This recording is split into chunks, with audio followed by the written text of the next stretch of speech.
সকাল বন্ধুরা, কেমন আছো তোমরা সবাই? আশা করছি তোমরা সকলে খুব ভালো আছো, সুস্থ আছো। আমি সর্বাণী আমার আরও একটা নতুন ব্লগে তোমাদের জানাচ্ছি আমার চ্যানেলে স্বাগত। এখন বাজে ঘড়িতে সকাল 7টা। মাম্মাম তো ঘুম থেকে উঠে গেছে। মাম্মামের বালিশের জন্য একটা কভার বানানো হয়েছে বাড়িতেই, কিন্তু মাপটা না নিয়ে করা হয়েছে, যার জন্য কিন্তু বালিশের তুলনায় বালিশের কভারটা অত্যাধিক বড় হয়ে গেছে।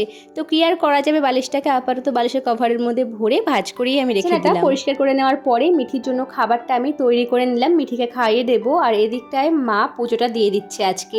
আর এই স্ট্যান্ড ফ্যানটা না আমরা বাড়িতে আসার পরে মা কিন্তু মিঠির জন্য কিনে নিয়ে এসছে, মানে আমার বরমশাই কিন্তু নিয়ে এসছে, মা টাকাটা দিয়েছিল।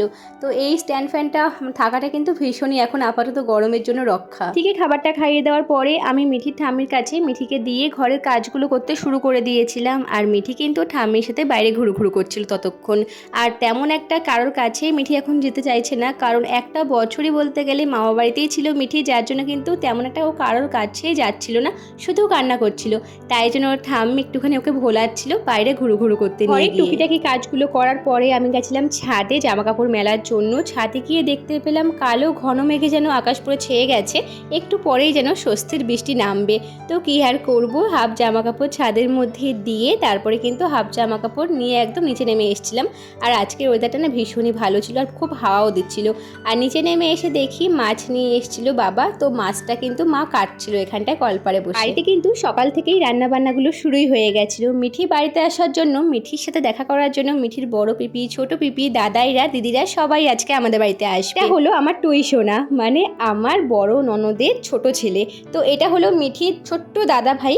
আর এখানটায় মিঠি তো ঘুমু করছিল, যার জন্য কিন্তু ওর দিদিয়া ওর পাশেই শুয়েছিল, কখন মিঠি ঘুম থেকে উঠবে ওর সাথে খেলা করবে। মিঠির মামাবাড়ি থেকে মিঠি বাড়িতে চলে আসার পরে ও শুধুই কান্নাকাটি করছে, তেমন একটা ও কারোর কাছেই যাচ্ছে না, শুধুমাত্র আমার কাছে বা আমার মায়ের কাছেই থাকছে।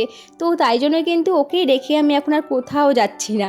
কিন্তু যেই দেখলাম ও ঘুমু করছে, তাই জন্যই কিন্তু আমি এখানটা তাড়াহুড়ো করে রেডি হয়ে নিচ্ছিলাম, যাবো একটুখানি পার্লারে। আর যেহেতু আমাদের বাড়ির পাশেই পার্লারটা, একদমই দেরি হবে না, তাই জন্য কিন্তু মিঠি দিদিয়াকে সাথে করে নিয়ে আমি চলে যাচ্ছিলাম পার্লারে। আমি রেডি হয়ে যাওয়ার পরেও কিন্তু মিঠির জন্য খাবারটা তৈরি করেই গেছিলাম, যদি আমার আসতে একটু দেরি হয়ে যায় আর তারপরে যদি মিঠি ঘুম থেকে উঠে যায়, তাই জন্য কিন্তু খাবারটা তৈরি করেই গেছিলাম, যাতে ও ঘুম থেকে উঠে যাওয়ার পরে মা মিঠিকে খাইয়ে দিতে পারে। আর তারপরেই চলে গেছিলাম পার্লারে। পার্লার থেকে এসে দেখতে পেলাম মাম্মাম তো ঘুম থেকে উঠে গেছে।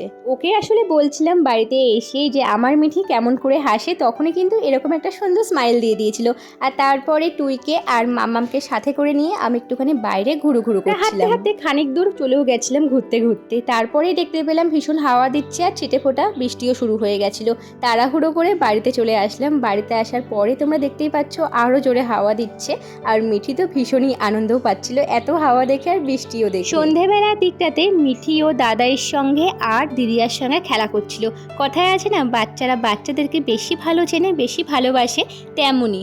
যদিও তেমন একটাও কারোর কাছে দিতে চাইছিল না বড়দের কাছে, কিন্তু দেখো ছোটদের সঙ্গে কি সুন্দর মিশে গেছিল আর ওদের সঙ্গে খুব মজাও করছিল। আমার সোনামা এখানটায় অনেকক্ষণ কিন্তু বসে দিদি আর দাদার সঙ্গে খেলা করছিল। তারই মাঝে আমার বরমশাই নিয়ে এসেছিল সবার জন্য চাউমিন, সেটাই ভাগাভাগি করছিল আমার ছোদ্দি। তো রান্নাটা কিন্তু রাত্রেবেলায় করেছিল আমার বদ্দি, মানে শুধুমাত্র ডিমের ঝালটাই করা বাকি ছিল, সেটাও সুন্দর করে করেছিল। আর আমি তারপরে মাম্মামকে নিয়ে চলে এসেছিলাম রান্নাঘরে, কারণ একটুখানি কান্নাকাটি করছিল বলে। আর এখানটা দেখো তোমাদেরকেও জীবও ভাঙিয়ে মিঠি এখানটায় দুষ্টুমিটা করেই যাচ্ছিল। আর রাত্রেবেলায় না আমার ব্লগটা একদম এন্ড করা হয়নি, তাই জন্য কিন্তু পরের দিন দুপুর থেকে ব্লগটা আবারও আমি কন্টিনিউ করে দিয়েছিলাম। আর এখানটায় রান্না হচ্ছিল মটন। আমি ছোদ্দি বদ্দি কেউই কিন্তু মটন খাই না, আমরা হলাম চিকেন লাভার, আর মা তো মাংসই খায় না। তো এখানটায় মটনটা বদ্দিই রান্না করছিল, প্রেশার কুকারে ফার্স্টে দিয়েছিল, তারপরে কিন্তু কড়াইতে কষিয়েছিল, তাও সেদ্ধ হচ্ছিল না, তারপরে আবারও প্রেশার কুকারে দিয়ে মটনটা শেষমেশ রান্না করা হলো। সবাই কিন্তু বাড়িতে চলে যাচ্ছিল, আর সবাই তো ছিল, যার জন্য কিন্তু তেমন একটা আমি ভিডিও করতে পারিনি, হয়ে ওঠে না আর কি। আর এখন তো মামামকে নিয়ে তেমন একটা কোনো কিছুই আমি করে উঠতে পারি না, ওই একটু ভিডিও করে রেখেছিলাম আর কি, সেগুলোই এডিট করে তোমাদের সঙ্গে শেয়ার করি। ধরে সবাই বাড়িতে ছিল, তাই জন্য বাড়িটাও কিন্তু বেশ আনন্দে ভরেছিল, আর মিঠিও খুব আনন্দেই ছিল ও দিদি দাদানদেরকে কাছে পেয়ে। আর ওরা যখন চলেই গেল, তারপরে কিন্তু আমি রেডি হয়ে নিচ্ছিলাম, একটুখানি বাজারে যাওয়ার ছিল, তাই জন্য। কালকে কিন্তু আমাদের কৃষ্ণনগরে নতুন বাড়ির গৃহপ্রবেশ, যার জন্য একটা ব্লাউজের দরকার রয়েছে নতুন, তো তাই জন্যই আমি এখানটা রেডি হয়ে নিচ্ছিলাম, বাজারে চলে যাব। আর মায়ের কাছে আজকে মাম্মামকে রেখেই যাচ্ছিলাম। গৃহপ্রবেশের ভিডিওটা খুব তাড়াতাড়ি তোমাদের সঙ্গে আমি শেয়ার করে দেব। আসলে একটু সময়ের দরকার, কারণ এখানটায় প্রায় আমি একটা বছর পরে এসেছি, অনেকটা কাজে কিন্তু ব্যস্ত হয়ে রয়েছি, যার জন্য ভিডিওগুলো তোমাদের সঙ্গে প্রত্যেকটা দিন আমি শেয়ার করতে পারছি না।